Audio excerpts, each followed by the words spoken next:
For the interview process. The title of his speech: Why should an organization hire Patrick McGinty? The time again is 6 to 8 minutes. Fellow Toastmasters and welcome guests, please welcome Patrick McGinty.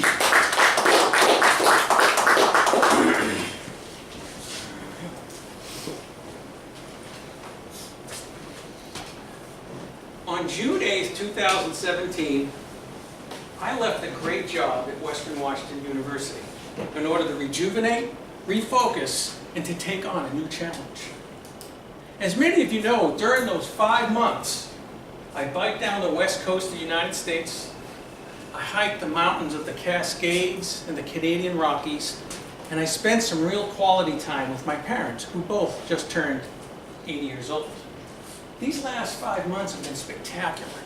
But now I'm back here in Bellingham, and something dawned on me. I need a job! What was I thinking? Mr. Toastmaster, fellow Toastmasters, welcome guests. Yes, I've been gone for 5 months, and reality is starting to hit me that I need a new job. So I started thinking, why would an organization want to hire me? And I thought I would complete a speech so that it would help me focus on these reasons. Now, normally, during an interview, I will tailor my reasons to the specific job. However, since at this time I don't have a specific job in mind, I'm going to give you 3 general reasons why an organization should hire Patrick McGinty. Reason number 1. I truly believe in the idea of continuous improvement of myself, my staff, and the organization. Even during my early college years, I recognized that education was the gateway to opportunity. And it was this idea that was the catalyst for me seeking formal and informal education. Formally, I got an associate's, a bachelor's, and 3 master's degrees. I know I'm a freak. Informally, I took the initiative to fly all over the world to learn about cultures, history, and a lot about myself. And even as a professional here in Bellingham, I took the initiative to complete Leadership Whatcom, Excellence Northwest Professional Series, as well as Toastmasters International. I truly believe in continuous improvement of myself because I want to be the best version of myself and the best employee for my organization. And it's not only about myself, but it's also about empowering my staff to be the best they can be, to be continuously improving, to help them grow now and in the future. And continuous improvement of my organization. Every year, I want us to review what we did well and what the challenges are so that we can grow every year. So by having continuous improvement of myself, my staff, and the organization, we will grow and succeed as an organization. Which leads to reason number 2. Every organization, whether I work there or served, has either improved or grown dramatically. Let me give you some examples.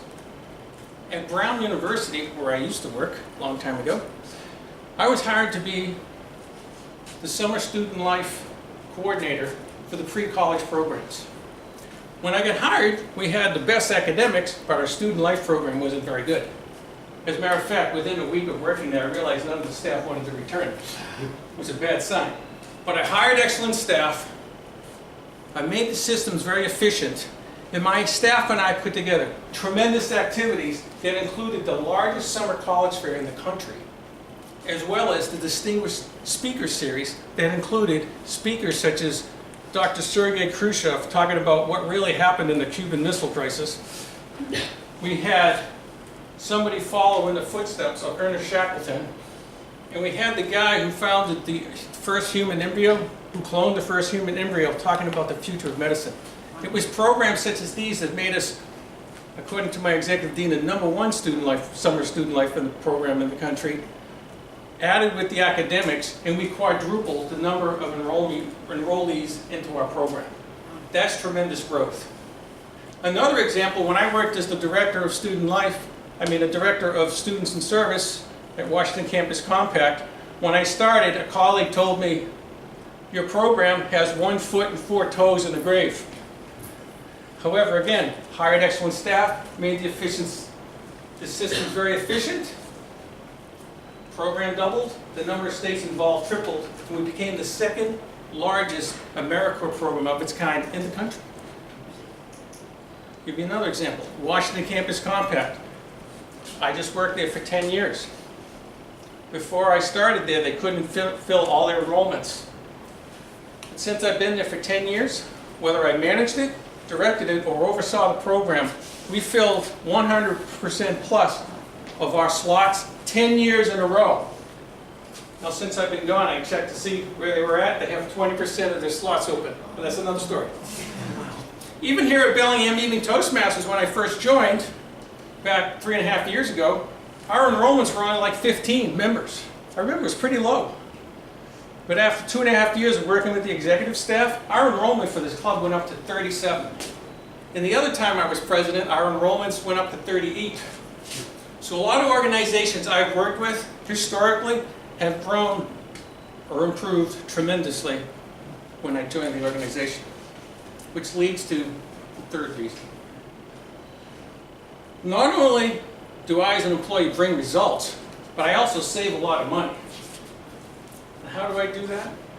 Well, if you have continuous improvement of your staff, of the staff and of the organization, and you are growing, more than likely your revenues are growing this way. But I also, as many of you know, am a millennial. I mean, am a minimalist. And I like to, not a millennial, I'm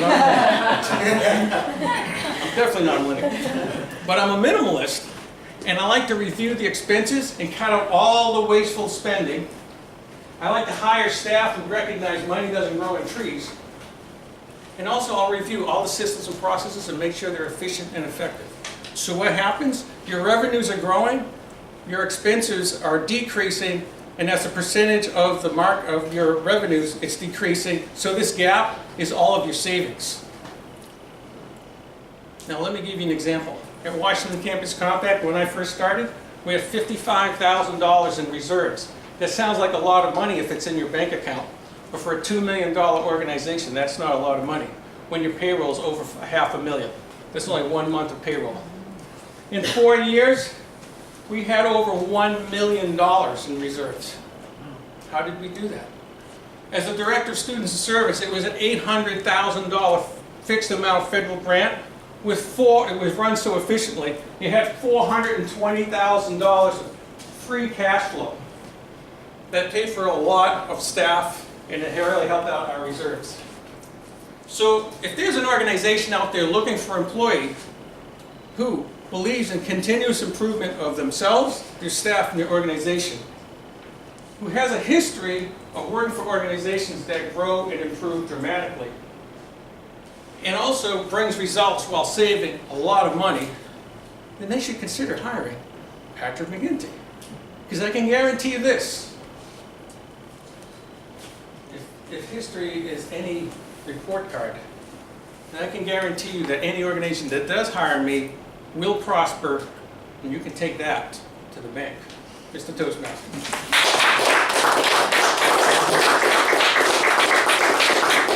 Okay, thank you, Pat.